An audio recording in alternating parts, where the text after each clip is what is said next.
먼저 이번 시간에는 뇌졸중의 종류에 대해서 알아보고 이후 증상, 예방, 치료 등에 대해서도 영상을 순차적으로 만들 계획입니다.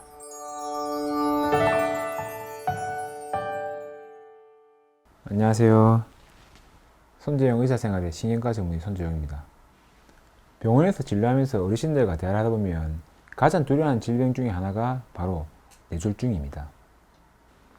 뇌졸중을 한자로 풀어보면 졸은 갑자기, 중은 가운데 라는 뜻으로 쓰이는데 여기서는 중은 마치다라는 의미를 표현하고 있습니다. 즉 뇌가 갑자기 무언가에 맞았다 라는 뜻이 됩니다. 뇌혈관이 막히거나 혹은 터지면서 갑자기 한쪽 팔다리의 마비, 의식저하, 발음이 어눌해지는 증상 등이 발생하기 때문에 이러한 표현을 사용한 것입니다. 요즘에는 뇌졸중의 발생 연령이 점점 낮아지면서 제 친구 중에서 뇌졸중이 발생하여 고생하고 있는 친구가 있고, 제가 진료한 가장 어린 연령의 환자는 중학교 3학년 내생색 환자였습니다.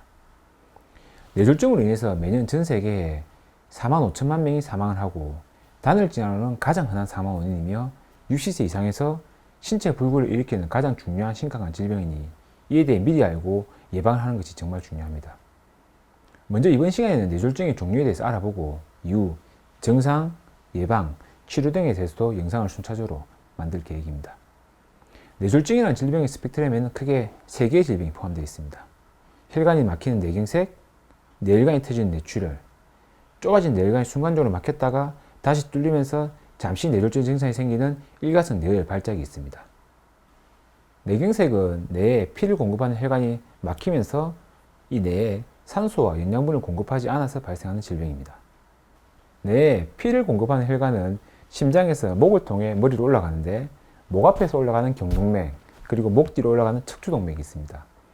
경동맥을 통해 머리 안으로 들어간 뇌혈관은 분지가 되면서 대뇌 부분에 피를 공급하게 되고, 반면에 척추동맥은 목 뒤로 올라가면서 뇌 안으로 들어가서 주로 머리 뒷부분에 위치한 뇌간, 소뇌, 그리고 대뇌 중에 뒤쪽 부분에 피를 공급합니다.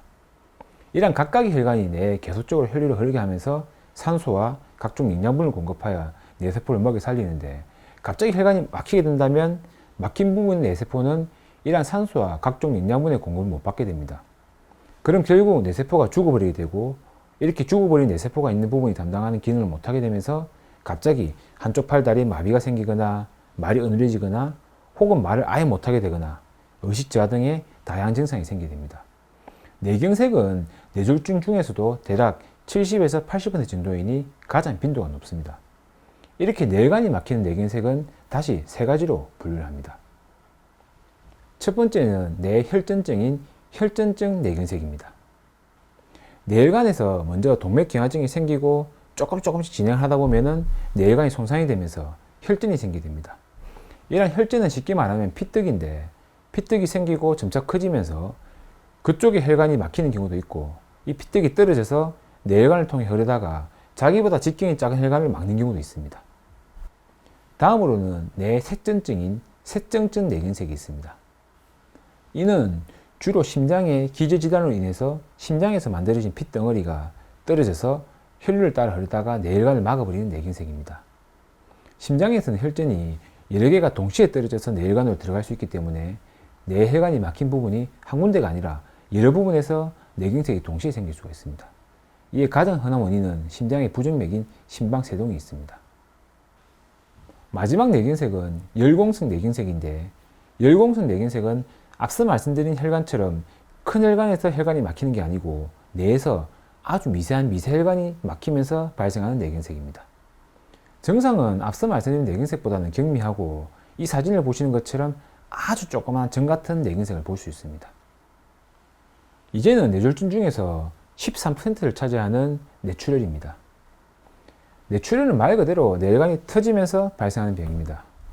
요즘은 많은 분들이 고혈압을 잘 조절하면서 뇌출혈의 빈도가 점점 줄어들고 있으며, 이와 반면에 뇌경색의 빈도는 점점 늘어가고 있습니다. 뇌혈관이 터지게 되면은 터진 혈관을 통해서 혈액이 뇌에 넘쳐 흐르게 되고, 이러한 부분이 주위뇌를 압박하여 기능이 저하되고, 이로 인해서 갑자기 팔다리 마비, 심한 두통, 의식저하가 발생할 수 있습니다. 이러한 뇌출혈은 뇌혈관이 막혀서 뇌세포가 완전히 죽어버리는 뇌경색과 달리 뇌에 피가 고이면서 주변을 눌러서 증상이 생기기 때문에 급성기 치료를 잘해서 고이는 피를 잘 제거한다면 뇌경색보다는 더욱 증상이 빨리 회복될 수 있습니다. 뇌출혈은 크게 두 가지가 분류되는데 뇌내출혈과 지주막하 뇌출혈이 있습니다. 뇌내출혈은 뇌혈관이 갑자기 터지면서 뇌피가 고이는 병이며 주된 원인은 고혈압입니다. 물론 머리에 외상으로 인해서 발생하는 뇌출혈도 있지만 이는 뇌졸중에는 들어가지 않습니다. 지주막하 뇌출혈은 동맥류라고 하여 뇌혈관에 혹처럼 볼록 튀어나와서 부풀어 오른 부분이 터지면서 뇌를 둘러싸고 있는 지주막 아래에 출혈이 생기는 겁니다. 이전에 뇌 동맥류에 대한 영상을 한번 만들었으니 링크를 통해서 한번 확인해 주시면 좋을 것 같습니다. 어쨌든 다양한 원인 때문에 이미 만들어진 뇌 동맥류가 주로 복압이나 내압이 증가된 상태인, 예를 들어 똥을 누면서 힘을 주거나 혹은 아주 심한 전신적 스트레스 등이 생기면서 터지게 됩니다. 이런 경우에 두통은 벼락두통이라 하여 아주 심한 두통이 생기면서 마비, 의식저하 등이 동반되고 사망률 또한 매우 높은 질병입니다. 뇌졸중 중에서 마지막 세 번째는 일가성 뇌열 발작이라 하여 흔히들 미니 뇌졸중이라고 부르는 질병입니다. 이에 대해서도 이전에 한번 영상을 제작했으니 꼭 한번 참고 부탁드립니다. 일가성 뇌열 발작은 좁아진 뇌혈관이 갑자기 막히면서 팔과 다리에 마비 등이 생기는데 운이 좋게 저절로 다시 뇌혈관이 뚫린 경우입니다. 즉 뇌졸중이 왔다가 이후 수분 혹은 수시간 뒤에 저절로 호전이 된 정말 하늘이 도운 케이스가 됩니다.